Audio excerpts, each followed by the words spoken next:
Hello guys, आज के इस वीडियो में हम एरर्स को स्पॉट करेंगे कि यानी कि सेंटेंस में कहाँ पर गलती किया गया है उसको फाइंड आउट करेंगे। इस टॉपिक से क्वेश्चंस अक्सर एग्जाम में देखने को मिलते हैं, तो आप किसी भी प्रकार के एग्जाम की तैयारी कर रहे हैं तो इनके कॉन्सेप्ट आपको एग्जाम में हेल्प करेंगे। तो चलिए हम बिना देरी किए क्वेश्चंस की ओर बढ़ते हैं। फर्स्ट क्वेश्चन है 3 चिल्ड्रेन डाइड इन अ बस एक्सीडेंट यस्टरडे। तो यहाँ पर क्या सेंटेंस में कहीं पर गलती है? यदि है गलती है तो हमें उसको फाइंड करना है, और गलती नहीं है तो हमें नो एरर बताना है। तो 3 यानी कि ये प्लूरल हुआ, इसके अकॉर्डिंग प्लूरल नाउन लगा, एकदम सही है। डाइड यानी कि पास्ट की घटना है तो डाइड वर्ब का सेकंड फॉर्म ठीक लगा है। बस एक्सीडेंट में मृत्यु हुई, तो यहाँ पर इन भी सही लगा है प्रीपोजिशन। एक बस एक्सीडेंट यानी कि ये भी आर्टिकल का भी इस्तेमाल सही किया गया है। यस्टरडे टाइम का भी सही जिक्र किया गया है, क्यों? क्योंकि ये पास्ट का इंसिडेंट है। तो यहाँ पर सेंटेंस में कहीं भी गलती नहीं लग रहा है। 3 चिल्ड्रेन डाइड इन अ बस एक्सीडेंट यस्टरडे, सेंटेंस में कहीं भी एरर नहीं है, इस वजह से नो एरर इसका राइट आंसर हो जाएगा, डी नंबर। ठीक है। सेकंड क्वेश्चन है my mother is cooking in a kitchen, no error. अब हमें बताना है कि क्या कहीं गलती है। माई मदर यानी कि यहाँ पर पॉजेसिव एडजेक्टिव माई लग गया, उसके बाद नाउन भी लग गया, ठीक है। इज यानी कि इसके अकॉर्डिंग हेल्पिंग वर्ब इज भी ठीक लग गया, इसके बाद वर्ब का फोर्थ फॉर्म आता है, बिल्कुल आता है, ये भी सही है। इन यानी कि किचन में पकाने की बात की गई, यहाँ पर इन भी सही। यहाँ पर एक गलत लगाया गया है। जनरली किचन के पहले आर्टिकल द का इस्तेमाल किया जाता है, यहाँ पर एक का कोई भी सेंस नहीं आ रहा है। यदि आप इस सेंटेंस में एक बोलेंगे तो ये सेंटेंस सही नहीं लगेगा सुनने में। कैसे? मेरी माताजी खाना पका रही हैं एक किचन में, क्या ये सही सेंटेंस लग रहा है? नहीं लग रहा है। इस वजह से यहाँ पर सी पार्ट में ही एरर किया गया। यहाँ पर क्या होना चाहिए था? इन द किचन, किचन के पहले, ऑफिस के पहले, सर्कस के पहले, इन सब के पहले जनरली द का इस्तेमाल होता है, ना कि ए या एन का इस्तेमाल होता है, ठीक है। तो यहाँ पर इसी पार्ट में एरर किया गया है, इस वजह से सी नंबर इसका राइट आंसर हो जाएगा। थर्ड क्वेश्चन है पाकिस्तान प्रॉब्लम, यानी कि पाकिस्तान की जो समस्या है, यहाँ पर अपस्ट्रॉफ का इस्तेमाल किया गया है, यानी कि यहाँ पर ये का, की, के का सेंस देगा। तो पाकिस्तान की जो प्रॉब्लम्स हैं आर ऑल्सो एज सीरियस, यानी कि वो वैसा ही सीरियस है जैसा कि दैट ऑफ इंडिया, जैसा कि इंडिया, यानी कि दोनों की प्रॉब्लम्स सेम है। तो यहाँ पर एज का इस्तेमाल किया गया है, जो कि पॉजिटिव डिग्री में इस्तेमाल होता है। तो यहाँ पर किस पार्ट में एरर किया गया? तो पाकिस्तान की प्रॉब्लम्स भी ठीक वैसी ही सीरियस है जैसे कि इंडिया। यहाँ पर कंपैरिजन गलत किया गया। यहाँ पर कंपैरिजन किया गया है, पाकिस्तान के प्रॉब्लम की कंपैरिजन कर रहे हैं हम इंडिया से, तो ऐसा कंपैरिजन गलत है। क्यों? क्योंकि पाकिस्तान की प्रॉब्लम की कंपैरिजन कर रहे हैं तो आप इंडिया की प्रॉब्लम से कंपैरिजन करें, ना कि इंडिया से। यदि आप ऐसा कंपैरिजन करें कि मैं ज्यादा सुंदर हूं उस घर से, तो क्या ये सही लगेगा? नहीं लगेगा। तो यहाँ पर पाकिस्तान का प्रॉब्लम और यहाँ पर इंडिया, यानी कि प्रॉब्लम की हम कंपैरिजन कर रहे हैं देश से, तो क्या ये सही है? नहीं है। इस वजह से यहाँ पर डी पार्ट में ही एरर किया गया है। यहाँ पर इंडियाज प्रॉब्लम होना चाहिए था, या कि फिर इंडियाज बस लिख देता, प्रॉब्लम यहीं से हम डिसाइड कर लेते, यानी कि अपस्ट्रॉफ लगा कि यदि यस लिख देता तब वहां पर ये राइट आंसर हो जाता। दैट ऑफ इंडिया इसी पार्ट में एरर किया गया है, तो डी नंबर इसका राइट आंसर हो जाएगा। फोर्थ नंबर क्वेश्चन है one should not hate the poors, क्या गलती है कहीं पर? वन यानी कि हर किसी को, शुड यानी कि चाहिए, नॉट हेट यानी कि हेट नहीं करना चाहिए। शुड का इस्तेमाल सही तरीके से किया गया है, जो कि क्या बताता है? मोरलिटी को बताने का काम करता है कि ये चीज नहीं करना चाहिए या कि फिर ये चीज करना चाहिए। तो हेट नहीं करना चाहिए किससे? तो पुअर्स से, गरीबों से। तो यहाँ पर यदि आप सेंटेंस को पढ़ेंगे ध्यान से तो आपको एकदम सही लगेगा, किसी को भी हेट नहीं करनी चाहिए पुअर्स से, यानी कि गरीबों से। तो ये यहाँ पर सी पार्ट में एरर किया गया है। कैसे गलती है यहाँ पर देखते हैं इसको हम। यदि आप एडजेक्टिव का इस्तेमाल कर रहे हैं और उसके पहले द का इस्तेमाल यदि आप कर देते हैं तो ये पूरी कम्युनिटी को बोध कराने लगता है, पूरी कम्युनिटी यानी कि पूरे गरीब जाति को बोध कराने लगेगा। तो वहां पर द का इस्तेमाल कर रहे हैं और पूरी कास्ट का बोध कराना, पूरी जाति का बोध कराना को हमें प्लूरल नहीं करना है, उसे हमें सिंगुलर में ही रहने देना है, ठीक है। तो यहाँ पर क्या होना चाहिए? One should not hate the poor. आप आर्टिकल चैप्टर में इस चीज को जाकर देख सकते हैं, ठीक है। तो यहाँ पर द पुअर्स नहीं बल्कि द पुअर होना चाहिए था, ठीक है। तो सी पार्ट में एरर किया गया है। चलिए नेक्स्ट क्वेश्चन की ओर बढ़ते हैं। फिफ्थ नंबर क्वेश्चन है ही सेड, उसने कहा। दैट, ये सेंटेंस को पढ़ने से ऐसा लग रहा है कि ये सेंटेंस इनडायरेक्ट स्पीच का है। क्यों? Said plus that indirect speech में ही करते हैं। ही सेड दैट, उसने कहा, I am going to school, की मैं स्कूल जा रहा हूं, द प्रीवियस डे यानी कि पिछले दिन। तो यहां पर उसने कहा पिछले दिन स्कूल जा रहा हूँ, तो क्या ये सेंटेंस सही लग रहा है सुनने में? यहाँ पर पास्ट टाइम दे दिया और यहाँ पर प्रेजेंट की बात कर दिया। आप ऐसे भी डिसाइड कर सकते हैं कि आप डायरेक्ट और इनडायरेक्ट स्पीच में पढ़े होंगे कि यदि रिपोर्टिंग वर्ब पास्ट में रहता है तो अंदर के सेंटेंस को हम किस में करते हैं? पास्ट में कर देते हैं। तो यहाँ पर इज एम आर ना होकर इसको वाज या वर करना चाहिए था। क्यों? क्योंकि यदि प्रेजेंट कंटिन्यूअस का सेंटेंस है तो उसे हम पास्ट कंटिन्यूअस टेंस में चेंज करेंगे। तो यहाँ पर आई के साथ वाज होना चाहिए था, यानी कि बी पार्ट में ही एरर किया गया है। दैट आई एम नहीं बल्कि दैट आई वाज होना चाहिए था, क्योंकि इसको हम पास्ट में करेंगे क्योंकि रिपोर्टिंग वर्ब पास्ट में है। ठीक है। 6 नंबर क्वेश्चन है अ टीम ऑफ प्लेयर्स, यानी कि प्लेयर्स का एक टीम। यहाँ पर ऑफ हुआ प्रीपोजिशन, ये रहा प्रीपोजिशन का ऑब्जेक्ट, यानी कि अभी तक ये सब्जेक्ट की तरह काम कर रहा है। ठीक है। हैव क्या यहीं से डिसाइड हो गया? जब ये सब्जेक्ट है अ टीम जो कि कलेक्टिव नाउन है तो ये कैसा है? ये सिंगुलर है, तो इसके साथ वर्ब कैसा आना चाहिए था? सिंगुलर आना चाहिए था। यहाँ पर ये वर्ब सब्जेक्ट नहीं है, इसके अकॉर्डिंग हम वर्ब को फिल नहीं करेंगे बल्कि अ टीम के अकॉर्डिंग वर्ब को फिल करेंगे। तो अ टीम सिंगुलर, इस वजह से यहाँ पर हैज आना चाहिए था। इस वजह से बी पार्ट में ही एरर किया गया है। बी नंबर इसका राइट आंसर हो जाएगा। यहाँ पर हैव ना लिखकर हैज होना चाहिए था। ठीक है। बाकी चीज तो हमें देखने की जरूरत ही नहीं है। इन द फील्ड, फील्ड के साथ इन यानी कि मे का सेंस आ रहा है। प्रीपोजिशन भी ठीक लगाया गया, आर्टिकल भी ठीक लगाया, यहाँ पर आगे कहीं दिक्कत नहीं है। हैव के जगह बस हैज होना चाहिए था। 7th नंबर बहुत ही बढ़िया क्वेश्चन है। Hardly had he left then his father came. क्या कहीं सेंटेंस में एरर है? तो यहाँ पर यदि आप कॉम्बिनेशन सही से पढ़े होंगे तो आप इस क्वेश्चन को आसानी से डील कर सकते हैं। जैसे कि नॉट ओनली अपना कॉम्बिनेशन बनाता है बट ऑल्सो से, आइदर बनाता है और से, नाइदर बनाता है नॉट से, दाऊ बनाता है एट से, बोथ बनाता है एंड से। उसी प्रकार हार्डली वर्ड यदि मिलता है तो इसका कॉम्बिनेशन बनता है व्हेन से, ना कि देन से। ठीक है। हार्डली का कॉम्बिनेशन किसके साथ बनता है? व्हेन के साथ बनता है। इस वजह से सी पार्ट में एरर किया गया है। यहाँ पर देन की जगह क्या होना चाहिए था? WHEN यानी कि व्हेन होना चाहिए था। क्वेश्चन है 9th number. Sangeeta is more wiser than brave no error, यानी कि संगीता जो है ज्यादा वाइजर है, ज्यादा बुद्धिमान है। किसकी तुलना में? ब्रेव होने की तुलना में, यानी कि बहादुरी की तुलना में वो ज्यादा होशियार है। तो ये सेंटेंस पढ़ने में एकदम सही लग रहा है। तो यदि आप इसका नो एरर मार देंगे तो गलत हो जाएगा। कैसे? यहाँ पर कंपैरिजन किया जा रहा है दो गुणों के बीच में, दो क्वालिटी के बीच में तुलना की जा रही, कंपैरिजन की जा रही। और यहाँ पर पर्सन एक ही है, संगीता ही है जो कि ज्यादा वाइजर है। किसकी तुलना में? ब्रेव होने की तुलना में। तो जब कभी एक ही पर्सन के दो क्वालिटीज की कंपैरिजन की जाती है, तुलना की जाती है, तब वहां पर मोर या लेस का इस्तेमाल किया जाता है कंपैरिजन के लिए। बिल्कुल किया जा सकता है। तो मोर या लेस यहां तक सही है। लेकिन आपको याद रखना है कि भले ही कंपैरिजन किया जा रहा है, दोनों का दोनों किस में होना चाहिए? दोनों का दोनों पॉजिटिव डिग्री में होना चाहिए। जनरली कंपैरिजन करने के लिए हम कंपैरेटिव एडजेक्टिव का इस्तेमाल करते हैं, वाइजर का इस्तेमाल करना चाहिए था। लेकिन यहाँ पर एक ही पर्सन है, इसी व्यक्ति के दो गुणों की, दो क्वालिटी की तुलना की जा रही है। तो जब एक ही पर्सन रहे तब वहां पर हमें मोर या लेस का इस्तेमाल करना है। लेकिन दोनों का दोनों एडजेक्टिव पॉजिटिव में ही रहना चाहिए, भले ही कंपैरिजन किया जा रहा है। ठीक है। तो यहां पर कैसा होना चाहिए? Sangeeta is more wise than brave.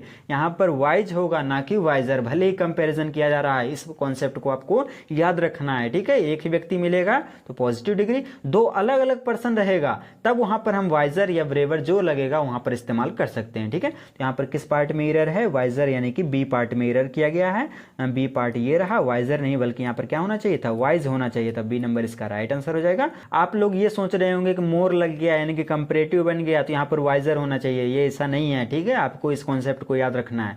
10th number question है सी एडवाइस मी, यानी कि उसने मेरे को एडवाइस दिया, सलाह दिया। टू गो होम यानी कि जाने की, क्या सेंटेंस में घर जाने की, क्या सेंटेंस में कहीं पर एरर है? तो ये भी पढ़ने में बढ़िया ही लग रहा है। सी एडवाइस, उसने मेरे को एडवाइस दिया, मुझे, यानी कि यहाँ पर मी भी सही लगा है। टू गो होम, घर जाने की, ये प्रीपोजिशन भी सही लगाया गया। होम के पहले कोई प्रीपोजिशन नहीं आता, यहाँ भी नहीं लगाया गया। तो यदि आप यहाँ पर भी नो एरर मार देंगे तो गलत हो जाएगा। कैसे? यहाँ पर एडवाइस का कॉन्सेप्ट है। एडवाइस जो है ये दो तरीके से, ये एक ये रहा एडवाइस और ये रहा एडवाइस। ठीक है। ये रहा एडवाइस और ये रहा एडवाइस। तो यदि आप इस वर्ड का इस्तेमाल करते हैं तो ये वर्ब की तरह ट्रीट करता है, और यदि आप इस वर्ड का इस्तेमाल कर रहे हैं तो ये नाउन की तरह ट्रीट करता है। तो यहाँ पर सी, उसने मेरे को सलाह दिया, तो हमें वर्ब लिखना है कि नाउन लिखना है? सलाह देना तो हमें काम न करवाना है, और काम करवाने के लिए हम वर्ब का इस्तेमाल करेंगे। तो यानी कि यहाँ पर एडवाइस वाला होना चाहिए, SE वाला होना चाहिए था, ना कि सीई वाला, इस वजह से ए पार्ट में ही एरर किया गया है। यहाँ पर एडवाइस होना चाहिए ना कि एडवाइस, ठीक है, इस वजह से ए नंबर इसका राइट आंसर हो जाएगा। आपको एडवाइस और एडवाइस दोनों का कॉन्सेप्ट याद रखना है कि कौन सा नाउन की तरह ट्रीट करता है और कौन सा वर्ब की तरह ट्रीट करता है, ठीक है। चलिए नेक्स्ट क्वेश्चन की ओर बढ़ते हैं। 11th नंबर क्वेश्चन है, मीना टॉक्स, मीना जो है बात करती है एज इफ, जैसे कि सी इज अ क्वीन, जैसे कि वो एक क्वीन हो, महारानी हो। क्या सेंटेंस में कहीं गलती है? यदि आप इसमें नो एरर भर रहे हैं तो आप गलत हैं। क्यों गलत हैं? मोहन टॉक्स, मोहन बात करता है एज इफ, जैसे कि वो महारानी हो, सुनने में एकदम सही लग रहा है। लेकिन आपको याद रखना है कि यदि आपको सेंटेंस में इस प्रकार की अनरियल सिचुएशन, अनरियल थॉट मिलते हैं जो कि पूरा नहीं हो सकता है, यानी कि सोच रहे हैं कुछ काल्पनिक चीजें, यहाँ पर जैसे कि वो महारानी होती, ये क्या है? रियल नहीं है। तो जब भी सेंटेंस में आपको as if, as though, I wish ऐसे वर्ड मिलते हैं तब वहां पर प्लूरल हेल्पिंग वर्ब का इस्तेमाल होता है, वो भी पास्ट का, ठीक है। तो यहाँ पर क्या होना चाहिए? Meena talks as if she were, is नहीं होगा, यहाँ पर वर होगा, ठीक है। तो यहाँ पर बी पार्ट में ही एरर किया गया है, तो बी नंबर इसका राइट आंसर हो जाएगा। यहाँ पर इज की जगह क्या होना चाहिए था? वर होना चाहिए था, ठीक है। 12th नंबर क्वेश्चन है, व्हेन आई वेंट, यानी कि जब मैं गया, होम यानी कि घर, घर के पहले कोई प्रीपोजिशन नहीं आता, यहाँ भी नहीं लगाया गया, यहाँ तक कोई दिक्कत नहीं है, पास्ट का टेंस से सही है। आई सॉ, मैंने देखा, क्या देखा? सी हैज 5 ब्रेड्स ओनली, यानी कि यहाँ पर हैज का इस्तेमाल हम पोजीशन दिखाने के लिए कर रहे हैं, यानी कि उसके पास है कितने? 5 ब्रेड्स ओनली, यानी कि केवल 5 ब्रेड हैं। तो यहाँ पर इस पार्ट में गलती किया गया है, साथ ही यहाँ पर भी गलती है। कैसे? जब मैं घर गया तो मैंने देखा, तो उसके पास था, यानी कि पास्ट की इंसिडेंट हुई, तो यहाँ पर हम हैड का इस्तेमाल करेंगे। और यहाँ पर भी गलती है, 5 ब्रेड्स, ब्रेड्स जो है अनकाउंटेबल नाउन है। यहाँ पर इसको यदि आप काउंटेबल बनाना चाहते हैं तो आपको लिखना पड़ेगा 5 पीसेस ऑफ ब्रेड, ना कि 5 ब्रेड्स, ये गलत है। यानी कि यहाँ पर दो जगह गलती किया गया है, इस वजह से सी पार्ट में ही एरर है, सी नंबर इसका राइट आंसर हो जाएगा। कहाँ पर? यहाँ पर ब्रेड्स में भी गलती है और साथ ही साथ हैज में भी गलती है, ठीक है। चलिए नेक्स्ट क्वेश्चन की ओर बढ़ते हैं। 30 नंबर क्वेश्चन है, ही इम्प्रेस्ड मी, यानी कि उसने मेरे को इम्प्रेस किया। मी ऑब्जेक्टिव केस बिल्कुल सही लगा है। बाय हिज गुड बिहेवियर, यानी कि अपने गुड बिहेवियर से, अपने गुड बिहेवियर, अपने अच्छे बर्ताव के द्वारा उसने मेरे को इम्प्रेस किया। तो यदि आप इसको पढ़ेंगे तो ये भी सही लग रहा है सुनने में, उसने मेरे को इम्प्रेस किया अपने अच्छे बिहेवियर के द्वारा। तो यहाँ पर आपको याद रखना है कि इम्प्रेस वर्ड मिल रहा है तो उसके साथ हम किसी के बिहेवियर को शो कर रहे हैं, तो वहां पर बाय का इस्तेमाल ना करके विथ का इस्तेमाल करेंगे। यहाँ पर प्रीपोजिशन एरर किया गया, ठीक है। He impressed me with his good behaviour, उसने अपने गुड बिहेवियर से मेरे को, हालांकि विथ मतलब के साथ होता है, लेकिन यहाँ पर विथ ही इसका राइट आंसर हो जाएगा। इम्प्रेस्ड मी विथ, मैनर को शो करना है तो विथ का इस्तेमाल कीजिए, ठीक है। तो यहाँ पर कौन सा राइट आंसर हो जाएगा? हिज गुड बिहेवियर, ये सही है। मी बाय, यहीं पर एरर किया गया है, बाय की जगह क्या होना चाहिए था? विथ होना चाहिए था, ठीक है। बी नंबर इसका राइट आंसर हो जाएगा। 14 नंबर क्वेश्चन है, नॉट ओनली आई लॉस्ट, यानी कि ना केवल मैंने खोया क्या चीज? अपना ticket, but also my bag, बल्कि मैंने अपना बैग भी खो दिया। इन द ग्राउंड, यानी कि ग्राउंड में। इन प्रीवियस मैच, यानी कि पिछले मैच में।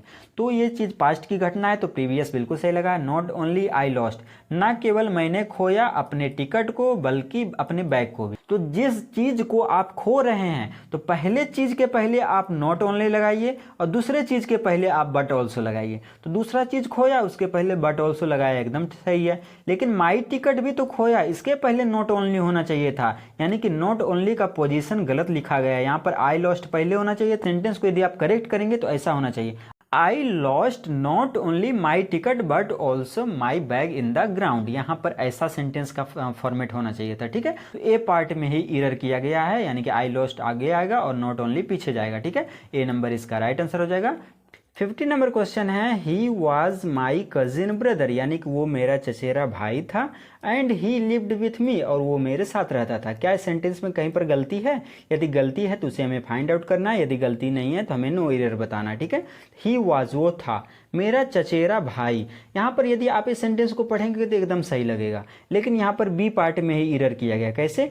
कजिन वर्ड जो है ये अपने आप में ब्रदर का भी सेंस दे देता है। कजिन मतलब हो जाता है चचेरा भाई, इसके साथ हमें ब्रदर वर्ड लिखने की जरूरत नहीं पड़ती है। कजिन ये अपने आप में मीनिंग दे देता है चचेरा भाई की, ठीक है। ब्रदर का भी मीनिंग इसी में आ जाता है, तो यहाँ पर ब्रदर लिखने का हमें जरूरत नहीं था, यानी कि बी पार्ट में ही एरर किया गया है, ठीक है। यहाँ पर ब्रदर नहीं होना चाहिए था, बी नंबर इसका राइट आंसर हो जाएगा।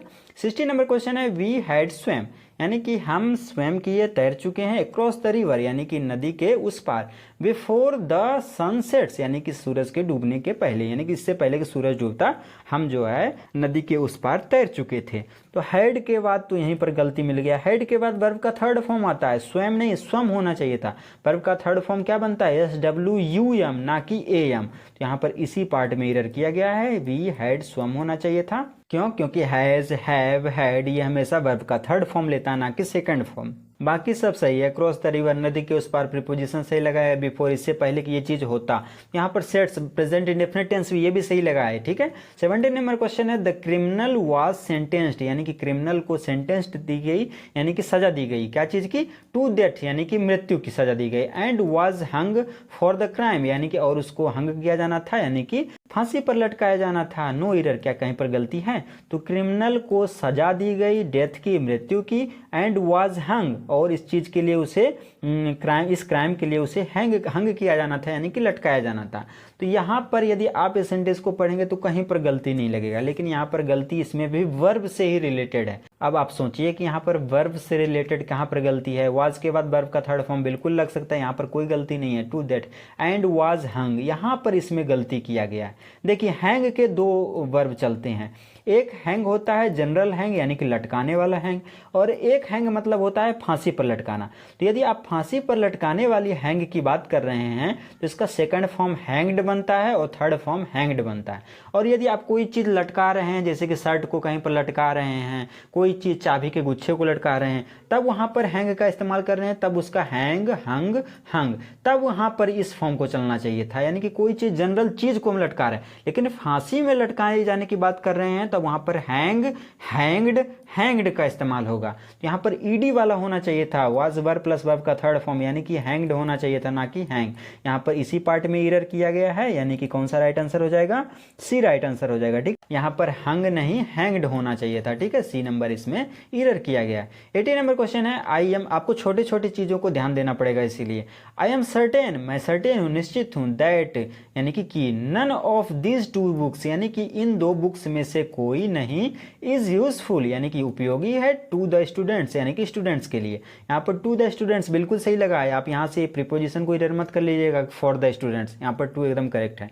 मैं निश्चित हूँ, मैं निश्चिंत हूँ इस चीज के लिए कि इन बुक्स में से कोई नहीं यूजफुल है स्टूडेंट्स के लिए। यहाँ पर तो नो एरर भी नहीं दिया गया, तो हमें तो एरर करना पड़ेगा, यहाँ पर कहीं ना कहीं खोजना पड़ेगा।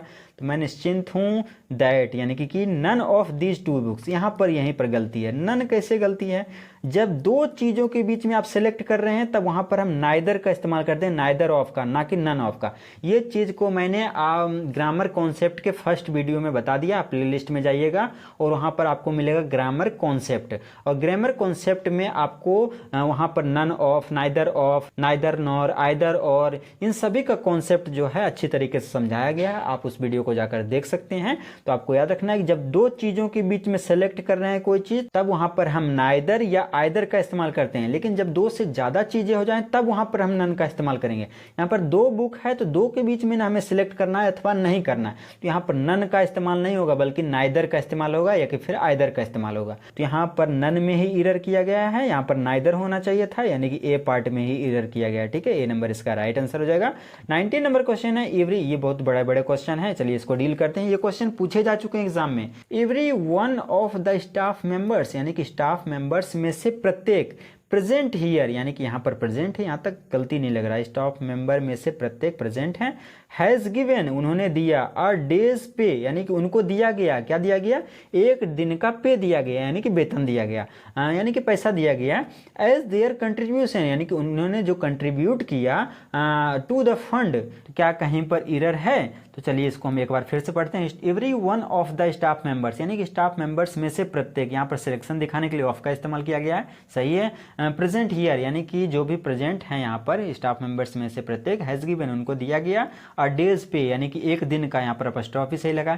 As their contribution to the end, यहाँ पर पॉजेसिव एडजेक्टिव का इस्तेमाल गलत तरीके से किया गया। एवरी वन, सम वन, समबडी, एनीबडी, ऐसे वर्ड मिलते हैं यदि सब्जेक्ट रूप में तो उसका पॉजेसिव एडजेक्टिव हिज या हर बनता है। क्यों? क्योंकि ये सिंगुलर है तो इसका पॉजेसिव भी सिंगुलर ही होना चाहिए। तो ये तो प्लूरल पॉजेसिव एडजेक्टिव है, तो यहाँ पर देयर नहीं बल्कि हिज या हर होना चाहिए था, ठीक। ठीक है। यदि स्टाफ मेंबर्स मेल हैं तो हिज लगाइए, फीमेल है तो हर लगाइए, और दोनों है तो हिज या हर दोनों का इस्तेमाल कर दीजिए। जनरली प्रायोरिटी हिज को ही देंगे, यानी कि मेल मेंबर को दिया जाता है, ठीक है। तो यहाँ पर देयर नहीं बल्कि सिंगुलर पॉजेसिव एडजेक्टिव होना चाहिए था, यानी कि डी पार्ट में ही एरर किया गया है। डी पार्ट रहा ये कहाँ है, टू द फंड, हाँ ये रहा देयर। यहाँ पर देयर नहीं होना चाहिए था, क्यों? क्योंकि एवरीवन के अकॉर्डिंग इसका पॉजेसिव एडजेक्टिव हिज या हर होना चाहिए था, ठीक है। तो डी नंबर इसका राइट आंसर हो जाएगा। इन सभी क्वेश्चंस का पीडीएफ आपको टेलीग्राम चैनल पर मिल जाएगा। थोड़ा सा टाइम लगेगा, 1 से 2 दिन का टाइम लग सकता है, लेकिन आपको वहाँ पर मिल जाएगा, जो कि एब्सोल्युटली फ्री रहेगा।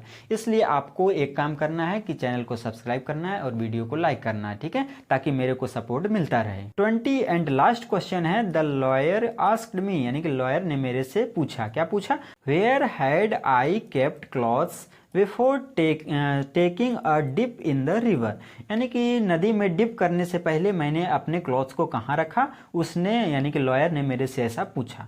तो ये सेंटेंस आपको ऐसा नहीं लग रहा कि ये सेंटेंस इनडायरेक्ट स्पीच में चेंज करके लिखा गया है? तो जब इनडायरेक्ट स्पीच में रहता है तो वहाँ पर हम इसको असर्टिव में चेंज करते हैं, यानी कि हमें क्वेश्चन वर्ड लिखना है, उसके बाद हमें सब्जेक्ट को आगे लिखना होता है, उसके बाद हमें हेल्पिंग वर्ब को पीछे करना होता है। अफर्मेटिव में चेंज कर देते हैं, इस वजह से उसका इनडायरेक्ट भी अफर्मेटिव में ही बनता है, और यही वजह है कि अंत में हम फुल स्टॉप लगाते हैं, ना कि क्वेश्चन मार्क। यानी कि यहाँ पर बाकी सब जगह सही है, यहाँ पर बस इसके पोजीशन को गलत लगाया गया, यानी कि आई आगे होना चाहिए था, हेड पीछे। जनरली आप क्वेश्चन वर्ड वाले सेंटेंस में देखेंगे कि पहले क्वेश्चन वर्ड, फिर हेल्पिंग वर्ब, फिर सब्जेक्ट, लेकिन इनडायरेक्ट स्पीच में उल्टा होता है, पहले क्वेश्चन वर्ड, फिर सब्जेक्ट, फिर हेल्पिंग वर्ब, ठीक है। तो यहाँ पर यही पार्ट में एरर किया गया, यानी कि वेयर आई हैड होना चाहिए था, ना कि हैड आई, ठीक है। बी पार्ट में ही एरर है, इस वजह से बी नंबर इसका राइट आंसर हो जाएगा। यहाँ पर आई आगे होना चाहिए था और हैड पीछे होना चाहिए था, ठीक है। बी नंबर इसका राइट आंसर है। तब तक के लिए धन्यवाद, मिलते हैं अगले वीडियो में।